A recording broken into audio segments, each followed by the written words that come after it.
The temperature may have cooled here in the UK.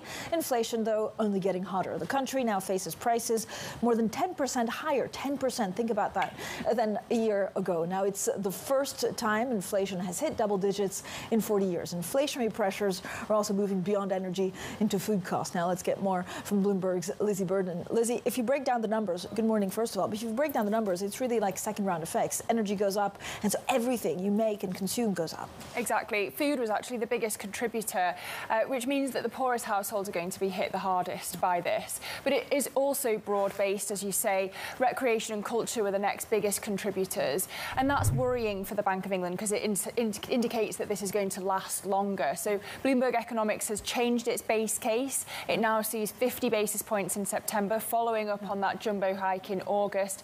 And that's catching up with markets, but I expect other economists are likely to follow as well. This is double digits. It beats economists' expectations, but not only that, we're not even at the peak yet. The Bank of England had seen more than 13% in October. If we're already in double digits, perhaps it'll be even higher. Yeah, so what does this mean for the leadership contest? Again, we remind all of our international viewers that this is not a general election. This is basically Liz Truss and Rishi Sunak speaking to 160,000 Conservatives that will vote for them. Yeah, so they had more hustings, Rishi Sunak and Liz Truss, yesterday in Scotland, and they were pressed on Labour's proposals to continue the windfall tax and freeze energy bills. Rishi Sunak says he wouldn't do that, but he would target support at the poorest households. Liz Truss says she doesn't want to throw money at a short-term fix, but she went back to the tax cuts that she's already proposed.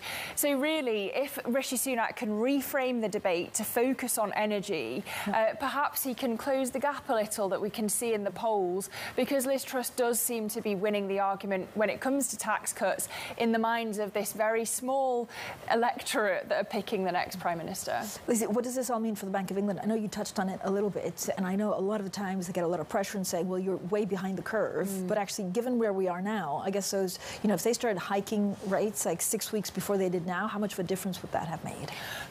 Well, they've said that they're prepared to act forcefully again. This is likely, as Bloomberg Economics says, to force them into another jumbo hike. Look at the jobs data yesterday. The labour market might be cooling, but it's still red hot. But there is, of course, the recession risk. It's very easy to criticise the Bank of England for being behind the curve, but it sees a long, shallow recession as a consequence of these hikes. Perhaps that's a bit too gloomy because of the unconfirmed fiscal policy, which, of course, it can't take account of. But it's a very difficult line the Bank of England is treading right now.